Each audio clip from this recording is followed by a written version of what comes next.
Are you a creative person? Would you consider yourself creative?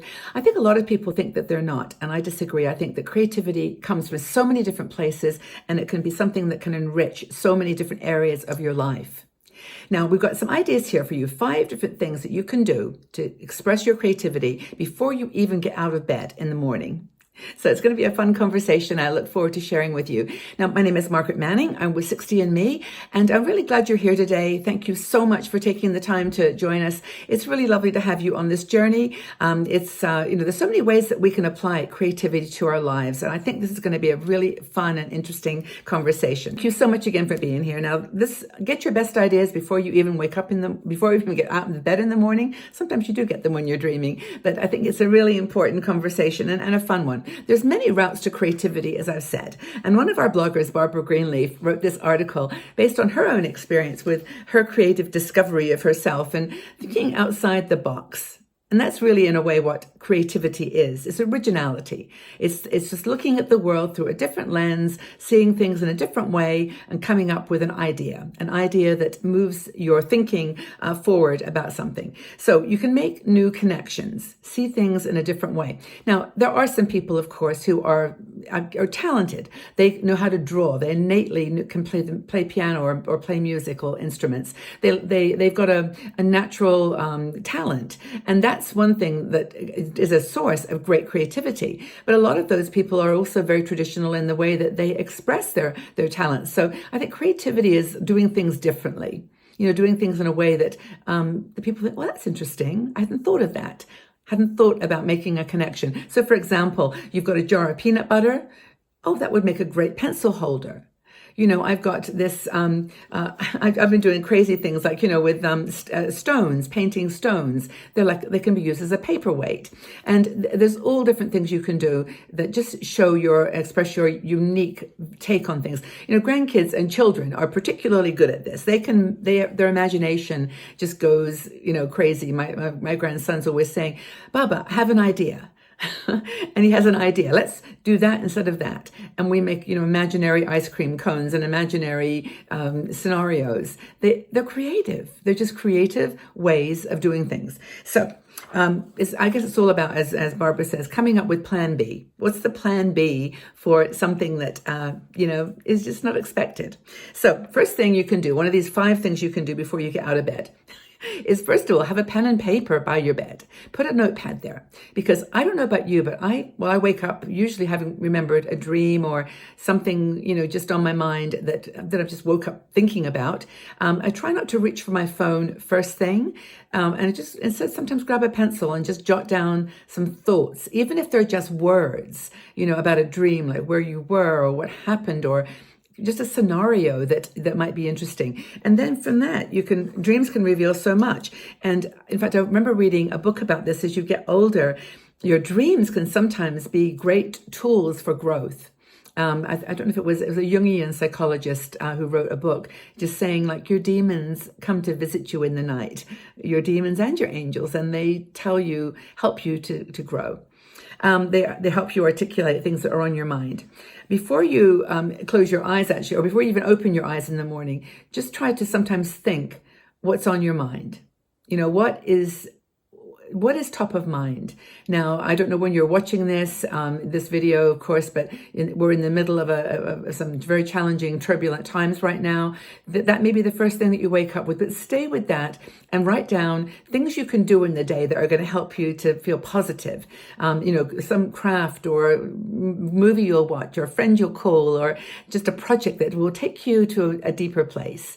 And sometimes being alone can be a very positive thing, and, take advantage of that. So you may just make it something revealed.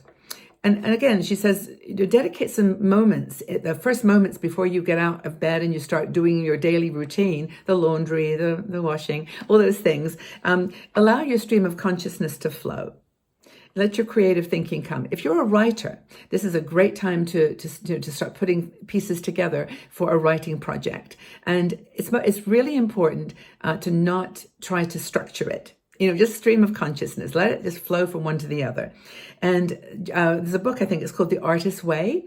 And this is the book by, who wrote that book? But she wrote another book, which I didn't know about, which I'm going to check out. It's called It's Never Too Late to Begin Again, Discovering Creativity and Meaning at Midlife and Beyond. Long title, but a great idea, because I think when we're older, we have a different set of skills that we can draw on. The Artist's Way, I think, was more about just finding creativity in your mundane life and your day-to-day activities. And this new one is about how to apply that to a more mature mind. So she talks about doing, this is the third thing, to do a memoir, a 3-page memoir, longhand. Not on the computer. Don't get out of bed to get the computer. Just grab a pen and pencil and start writing just stream of consciousness. And then later you can go back and you can type it up, or you can throw it away.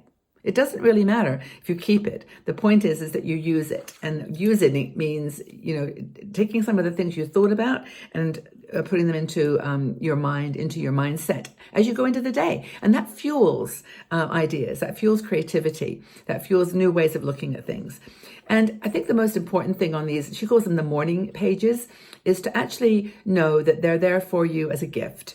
Even past experiences that come up in your memory. And I have found sometimes during times of challenge, when we've got external factors in the world, upsetting us or concerning us, a lot of negative memories come back. Things we could have done, should have done, would have done. And the point of writing these pages, these 3 pages every day, or 1 page, whatever you can write, is to embrace and reflect and honor those memories. There's always going to be things we did in our life that we thought we shouldn't or couldn't have, just relationships now that are not how we wanted them to be, whether it's with children, grandchildren, our partners, our ex-husbands, or current partners. Those are all part of this maturing, aging beautifully process. And it provides clarity and focus for the day, enables you to sort of go into the day having put those other things, those fears, those worries, those, negative, in quotes, things, and create a positive self-talk for the day. And I guess the most important 5th step is to finish it off.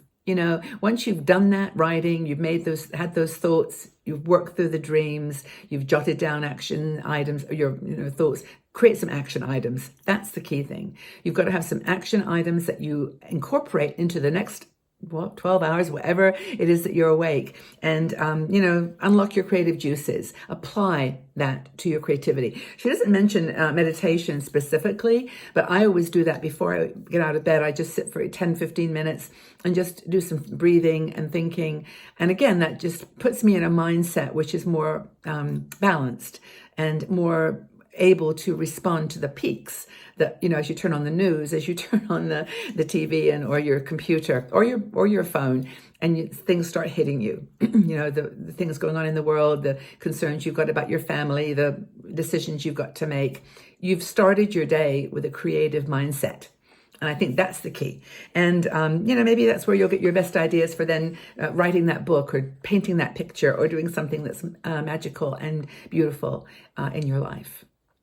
So what kind of creative things do you do? Are you a creative person?